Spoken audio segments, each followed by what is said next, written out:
الحمدللہ رب العالمین والعاقبۃ للمتقین والصلاۃ والسلام علی خاتم النبیین۔ محترم ناظرین و سامعین، السلام علیکم ورحمۃ اللہ وبرکاتہ۔ دلوں کی نرمی کیا ہے اور دلوں کی سختی کیا ہے، اور دلوں کو زنگ کیسے لگتا ہے، دل سخت کیسے ہوتے ہیں، اور انسان کے اندر سختی اور غصہ اور انتقام کے جذبات کیسے پیدا ہوتے ہیں، اور دلوں کے اندر نرمی اور خشیت اور عاجزی اور انکساری کیسے پیدا ہوتی ہے۔ آج ہم ان بنیادی حقائق کو سمجھنے کے لیے قرآن مجید میں سورۃ البقرہ کی آیت نمبر 73 کا مطالعہ کرتے ہیں۔ چنانچہ اللہ سبحانہ وتعالیٰ کا ارشاد ہے: اعوذ باللہ من الشیطان الرجیم، بسم اللہ الرحمن الرحیم، ثم قست قلوبکم من بعد ذلك فہی کالحجارۃ واشد قسوہ وَإِنَّ مِنَ الْحِجَارَةِ لَمَا يَتَفَجَّرُ مِنْهُ الْأَنْهَارُ وَإِنَّ مِنْهَا لَمَا يَشَّقَّقُ فَيَخْرُجُ مِنْهُ الْمَاءُ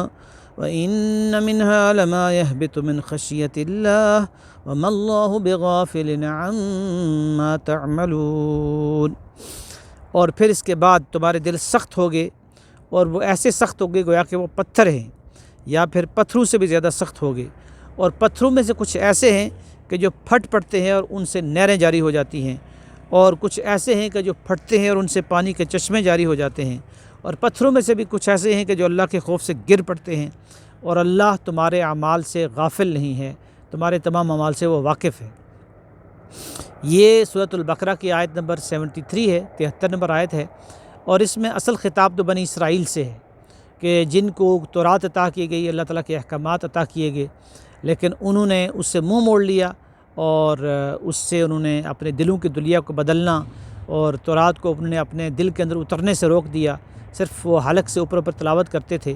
اور اس سے ان کے دل سخت ہو گئے، اور جب کہ یہاں پہ ان پہ تنقید کی گئی ہے۔ آج کے دور میں ہم جب دیکھیں تو ہم دیکھتے ہیں کہ جو مسلمان امت ہے اس کے لیے ایک مثال ہے کہ ہمارے پاس بھی کتاب ہے، اس کی تلاوت ہے، اس کے الفاظ ہیں، اس کی تفاسیر ہیں، اس کے اوپر لیکچرز ہیں،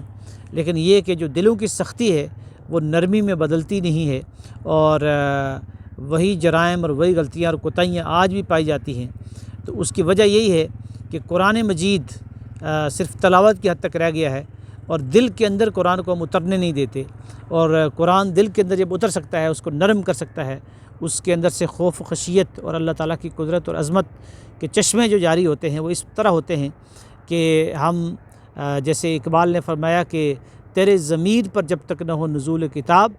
گرا کشا ہے نہ راضی نہ صاحب کشاف، کہ ہم جب قرآن کو پڑھیں تو یہ محسوس کریں کہ ہمارے دل پہ نازل ہو رہا ہے،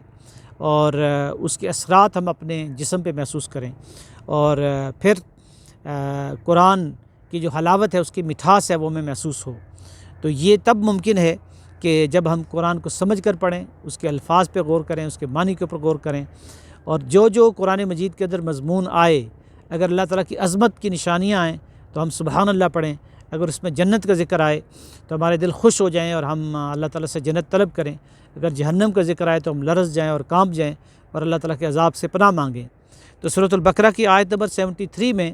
یہ بتا دیا گیا ہے کہ انسانوں کی ایک بڑی بیماری یہ ہے کہ ان کے دل سخت ہو جاتے ہیں، ان کو زنگ لگ جاتا ہے، اور اس میں سچائی کی بات، نیکی کی بات داخل نہیں ہوتی، اور یہ اس وجہ سے ہوتی ہے کہ جب انسان گناہ کرنے کے بعد اس پہ نادم نہیں ہوتا، شرمندہ نہیں ہوتا، اور اس کو چھوڑنے کا عہد نہیں کرتا، تو اس وقت تک اس کا دل بدل چکا ہوتا ہے، سیاہ ہو چکا ہوتا ہے، اور اس کے اندر سختی آ چکی ہوتی ہے۔ اللہ تعالیٰ سے دعا ہے کہ وہ ہمیں قرآن حکیم کو پڑھ کر سمجھ کر اپنے دلوں کو نرم کرنے، دلوں میں قرآن کو اتارنے، اور اپنی دلوں کی دنیا کو بدلنے، اور اپنے اخلاق، افکار اور کردار کو تبدیل کرنے کی توفیق عطا فرمائے۔ وآخر دعوانا ان الحمد للہ رب العالمین۔